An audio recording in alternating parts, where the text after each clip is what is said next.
Hi, my name is John Maxwell, and I'm very excited that you're not only with me for this training tape, but for another one or two later on, because here's what I know. I'm going to teach the 5 levels of leadership. In just a moment, you're going to learn not only how to influence people, but how to grow in that influence. Let me ask you a question. Have you ever been in a meeting and people were talking and you knew you had some good ideas, but somehow you either didn't speak up, or when you spoke up, it seemed like nobody was listening. And you thought to yourself, wow, I wish I could present a good idea that everybody would kind of take off on and I could truly kind of become a catalytic leader to that group. Well, I'm about to tell you how to gain your influence level to such a degree that when you speak, people listen.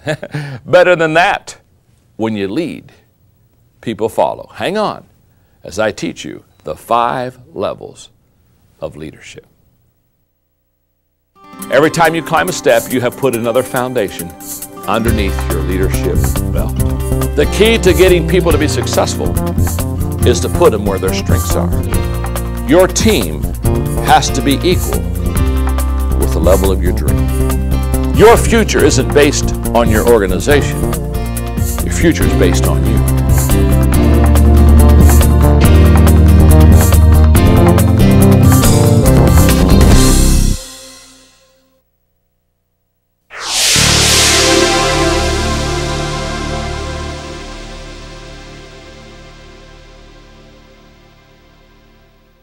Today I would like to talk to you on the subject, the 5 levels of leadership. In my book, The 21 Irrefutable Laws of Leadership, I talk about the law of influence. The law of influence basically says the true measure of leadership is influence, nothing more, nothing less. You see, the number one question I think of a leader who really wants to lead others is this question: how do I increase my influence with people? In other words, very simple. If I'm to be a good leader, if I'm to be an effective leader, I have to influence people. And I spent a lot of time helping people understand that leadership is influence, nothing more, nothing less, and that if you really want to increase your leadership ability, increase your influence ability. That's really key. In fact, I wrote a book a few years ago that just talked to you about how to increase your influence. It's called Becoming a Person of Influence. I talk about 10 ways to increase your influence in that book because I want to help people understand that as you increase your influence, you increase your leadership. Leadership's not title, it's not position, it's influence. Nothing more, nothing less. In this session, I'm going to share with you the 5 levels of leadership. And when I talk about the 5 levels of leadership, I could just as well be talking about the 5 levels of influence. I use those 2 words interchangeably. So for your notes and in your workbook, I'm going to walk you through the 5 levels of leadership, and I'm going to try to help you to understand how to go from step 1 to step 2 to step 3 to step 4, someday eventually perhaps even be what I call a step 5 influential leader. Let's go to the first step. Let's go completely down to the ground floor.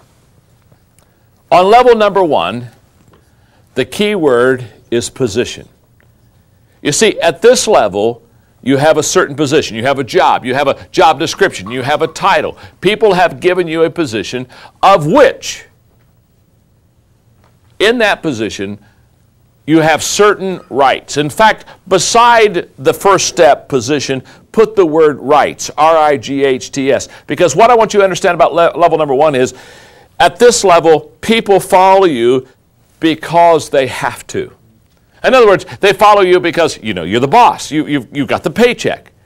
What is sad is, many, many times I run into people who think that if they have a position of leadership, that is the ultimate of leadership. But it's not. In fact, it's okay, but it's level number 1. It's where you start. And by the way, there's nothing wrong with starting at level number 1. We all start at level number 1. But what's sad is when I run into people who are stuck on level number 1. They're still trying to lead people by position. They're still trying to say, this is my job and your job is to follow me. And they're frustrated because what happens is people will follow you, but they don't want to follow you. They only do that because you have leverage on them. Let me ask you this question. How many of you have ever had a boss, ever had to follow somebody that wasn't a good leader? You know exactly what it's like. You hate it. You hate it because you maybe see farther than they see, you perhaps know more than they know. It's not any fun. And when you're at level number 1, it's a starting level, but that's all it is, and it's nothing more. So as I go over here to level number 1 for a moment, I want you to understand this. This is where we all start. If you have started there, it's okay, but you don't want to stay there. This is the foundation of your influence. This is the foundation of your leadership. It certainly is not the end. So let's go to level number 2. You see, level number 2 is the permission level. And at level number 2, the permission level, the key word is relationships. It's at this level that people follow you, not because they have to. They're now following you and they're following me because they want to. This is a wonderful level to be on. Let me explain this level for a moment. You see, at this level, you like people and people like you. I found out a long time ago that people won't go along with you if they can't get along with you. And again, every one of us have known people that we worked with or worked for that we didn't like. And it's not any fun to follow people that you don't like. It's just not any fun. And yet I have found that at this level number 2, they begin to like you and you begin to like them. And sometimes, you know what, I sometimes call this the second mile level, because at level number 2, people stay longer. Maybe they stay after work. If you're in a major project, they don't go home at 5. They may stay till 7, 7:30 at night. They may come in the next morning to 6:30 in the morning. Why? Because there's a connection. There's a relationship. They like you. You like them. They'll go the second mile with you. It's a wonderful level to be on. I would say one more thing about the second level before we go to the third. Whenever I talk to people who want to increase their leadership and want to certainly increase their level of influence, I share with them that they need to work hard on their people skills. It is true. People do not care how much you know until they know how much you care. And your ability to connect with people, such as in the 21 Irrefutable Laws of Leadership, where I teach about the law of connection, where leaders touch a heart before they ask for a hand. Your ability to connect with people, your ability at level number 2 to relate well to people is absolutely huge in your success. Now, if you do that well, there's a high chance you can get to level number 3. Level number 3 is called the production level. And at level number 3, the key word is results. What you're going to find at level number 3 is people follow because of what you have done for the organization. They follow you, they follow me because of what we have done for the organization. Now, this is absolutely huge. In other words, they basically describe you kind of like this. Before John came to this organization, we financially weren't doing good. Our bottom line wasn't good. Our profit wasn't what it should be. Now, all of a sudden, the profit's getting good. The bottom line's a lot better. The morale's up. Now, when they start talking about you in terms of endearment and kind of with a sense of respect, you know that you're on level number 3 because the company is growing because you're leading. Now, at level number 3, the production level, something wonderful happens to your organization. At level number 3, momentum kicks in. This is where you get the big mo going for you. This is where you get this winning feeling. You get this winning environment, this winning atmosphere. You're kind of ready to take on anything that's in front of you. You're ready for a new challenge, a bigger challenge. Why? Because you're getting success now under your belt. People are feeling good about themselves. People are feeling good about you as the leader. A lot of self-confidence, good attitudes. All this happens at level number 3 when you begin to produce for your organization. Now, a lot of times, and sadly, I see this happen all the time in organizations, a lot of companies stop at level number 3. They think getting some bottom line profits and just having good morale is kind of the essence of what the company should be all about. But I'm here to tell you, as I teach leadership all across the country and literally internationally, my goal is not just to get you to level 3, because if you get to level 3, you're doing well, but there's so much more potential that you have. I want you to go to level number 4. In fact, it's my goal to get you to level number 4. You see, the fourth level of leadership, the fourth level of influence, is the people development level. And at level number 4, when you're developing people, the key word is reproduction. Now you're beginning to reproduce yourself. In fact, I want to make sure you understand the difference in these levels. You see, at level number 4, the people development level, people follow you because of what you have done for them. Now notice the difference. At level number 3, people follow you because of what you've done for the organization. At level number 4, that people follow you because of what you've done for them. Now all of a sudden, you're developing your people. You're making them better. You're training them. You're equipping them. You're building into their life. You're adding value to them. Here's the difference.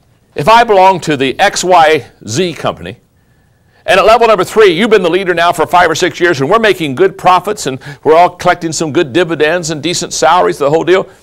I really follow you as a leader because of what you've done for the organization. But let me tell you, you come to me and you say, John, I want to develop you as a person. I want to develop you as a leader. I want to train you. I want to equip you. I want to make you better. And all of a sudden, you start as one of the leaders of the XYZ company. You begin to pour your life into me. Now, let me say something. 6 months, 8 months, a year from now, wow, I begin to grow. Man, my wife says, John, you're getting to be a good leader. And the people in my department, they're doing better with me, and I'm doing better with them. Now, let me tell you something. At level number 4, when you start developing me, and at level number 4, when you start developing the people in your organization, let me tell you what happens there. Just as at level number 3, momentum kicks in and the company's feeling good about itself, at level number 4, loyalty becomes a key factor. You see, at level number 4, because you're developing people, they become very loyal to you because they begin to see themselves and say, I am much better now than I used to be. I'm performing at a higher level. I'm getting a better return. And they'll look to you and they'll give you the credit. Now I want to stop here for a moment because my commitment in teaching leadership is to always get you to level number 4. Because here's what I know. If you have the position or the title, and if you relate well with people and they like you and you like them and so you get along so you can go along, and if you're giving good bottom line results to the company that you're working with, and if you're developing people, you are now beginning to layer your leadership in such a way that you have a foundation that you can do incredible things for yourself, for others, and for your company. And at level number 4, I've been privileged to be there for many years with a lot of key players in my companies. And I can tell you, how I feel toward them and how they feel toward me, no feeling can replace. I love them. I believe in them. Their success becomes my success. I laugh with them. I cry with them. We take trips together. We enjoy being together. There's a relationship that you get at level number 4 that's much better than level number 2. And let me explain the difference. At level number 2, when we're having a good relationship, we just like each other. At level number 4, we not only like each other, we're having success experiences together. And we have stories to tell. We have victories to talk about. We have battles that we were in that we won. And we're just building a huge, huge kind of group team resume of the successes that we've had together. And it's a great level to get on. Now let me say something about these levels. Level number 1 is given to you. You join a company. Levels 2, 3, and 4, you must earn. If you do the middle 3 correctly, if you relate well with people, if you produce, if you develop others, if you do those first 3, if those middle 3 well, let me tell you what happened. Just as the first one is given to you by the company, here's what I love. The last level will be given to you by the people. For level number 5 is the personhood level. And the key word is respect. You see, at level number 5, people follow because of who you are and because of what you represent. In other words, let me explain it to you this way. You have done it so well with so many for so long that after a while you find they are literally lifting you on their shoulders. It's almost like the team does for a winning coach after they win a championship, and they pick them up and carry them off the field. To be truthful with you, if you do those first 4 levels well, there's a time when your people will pick you up. You never need to declare that you're on level number 5. The people declare it for you. It's a wonderful level to be on. Somebody says, well, how do I get to level number 5? It's very simple. Do the first 4 levels well. If you do the first 4 levels well, number 5 is automatic. Now, if I were you and I was taking these notes and I just listened to the 5 levels of leadership influence, the question, I would begin asking myself some questions, and I would begin to want to pull out some truths and principles that are huge. Let me give you 7 things that I want you to know about climbing the steps of leadership. Number 1, the higher you go, the longer it takes. Now, I don't even think I need to explain that to you. You understand that, don't you? You don't get to level number 5 immediately. In other words, you don't walk into your company, get on level number 1 and say, oh, well, this is good on Monday. Could I be on level 5 by Friday? No, by Friday you get to find out how to get to your office without getting lost. It takes a while. Remember, we're not trying to microwave leaders. We're trying to crock pot them. This is a crock pot process. It's a fact that it's going to take a while for you to go from level 1 to 2 to 3 to 4 to 5. It's going to take a long time. The second thing I want to share with you is this. The higher you go, the higher the level of commitment. And the higher the level of commitment is both your commitment to your people and their commitment to you. For example, if we go back to level number 1 for a second, when people follow you because they have to, they're not highly committed to you. They're not highly committed to following you. But every time you go up another level, your commitment to them and their commitment to you increases. That's why when people look to me and they say, John, I want to get a high level of commitment with my people. See, they're working on the wrong thing. They're working on getting commitment out of their people. They ought to work on climbing the levels of influence with their people. Because when you get to level number 4, the commitment is there. The third observation I would like to make is the higher you go, the easier it is to lead. Some people ask me sometimes, they say, John, is it possible for leadership to get easier? My answer is always the same. Of course it is. Every time you climb those steps, it gets easier, and let me explain why. Every time you climb a step, you have put another foundation underneath your leadership belt. So people at level number 4 that are with you because you've developed them, oh my goodness, they're much more quick to follow you than people who are just at level number 1. Fourth observation, the higher you go, the greater your success. The greater your success, the greater the success of the company. It just not only gets easier to lead, it gets a lot more profitable. Number 5, you never leave a level below, you build on it. Now, let's go back and look at the levels for just a second. And probably if I could, I would literally put lines here, because what I want you to understand is every time you go to another level, you're stepping and deepening your foundation. So as the higher you go, the more foundation you have underneath of you. And what I want you to realize is that you never leave level 1 when you go to level 2. You're still at level 1. You're just on level 1, but you happen to be also on level 2. So each time you go another level, when you're on level number 3, what it means is you're on level 3 with some people, you're on level 2 with some people, and you're on level 1 with some people. So here's what I'm saying is, when you get to the production side and you start producing results, you don't say, thank God I'm on level number 3. And I don't have to fool with that permission relationship level anymore. Boy, that was tough. I'm glad I'm not doing that anymore. Thank God, now I don't care what people think, I'm just going to produce. No. Remember this. If you ignore the level that you just left, that level will pull you down every time. Observation number 6. As a leader, you won't be on the same level with all of your people. Let me illustrate. Let's say you have 100 people in your company. All 100 of them are on level number 1 with you. Does that make sense? You've got the title, you got position. But when you go to level number 2, which is relationships, not all 100 people will go up to level 2 with you. There'll be a few that stay at level 1. So for teaching's sake, let's say that if you have 100 people at level number 1, let's say 80 people go to level number 2. 20 people stay behind. Okay, now those 100 people are still with you. They're just on level 1, but 80 of those people are on level number 2. When you start producing and giving results, not everybody's going to produce, not everybody's going to give you results. So let's say again, you leave some others behind. So you go from 80 to level number 3, you got 60 with you. When you go from level 3 to level 4, where you start developing people, let's say you only have 40. Now here's what I want you to see. At every level, you have different people with you.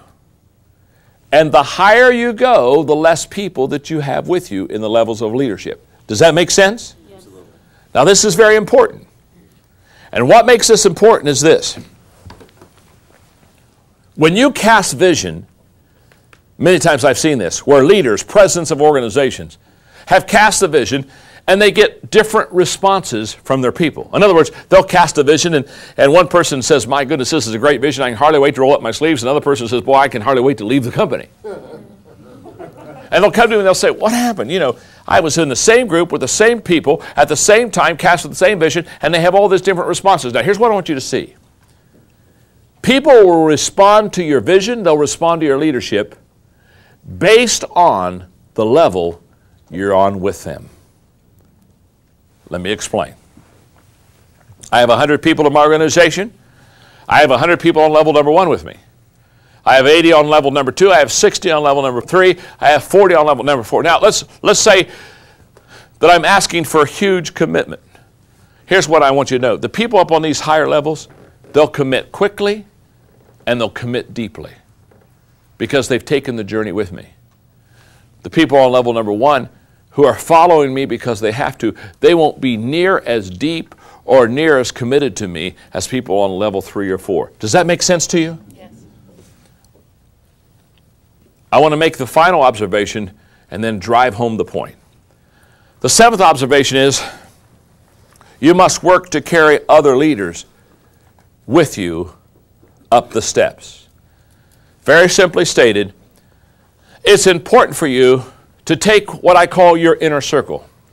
In the 21 Irrefutable Laws of Leadership, one of the laws is the law of the inner circle. The law of the inner circle basically says those closest to you will determine the level of your success.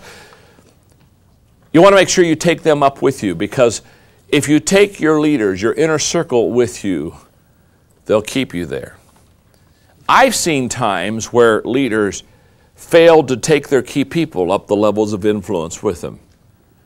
And people follow them, some of them, but the key influencers, the leaders, the inner circle stayed down here. That's a bad scene. It's only a matter of time till these influencers will begin to pull you right back down. So ask yourself this question. Am I taking my inner circle up the levels of influence with me? Am I taking the key players on my team up the levels of leadership with me? It's important for you to go up the levels, but it's important for you to take especially the key people up those levels with you. One more thought on the 5 levels of leadership, and then I want to do some teaching, especially on the 3 middle levels. I would encourage you, on your own, to really study the 5 levels of leadership. If you want to know more about it, I would encourage you to pick up a book that I wrote in 1993 called Developing the Leader Within You. I have a whole chapter just absolutely committed to teaching the 5 levels of leadership. I've had many people study the 5 levels of leadership and say, it changed my life when I began to understand that my organization or my company doesn't take me to the next level. I take myself to the next level. See, your future isn't based on your organization. Your future is based on you. Your ability to understand these 5 levels and how to go from step to step to get to the top.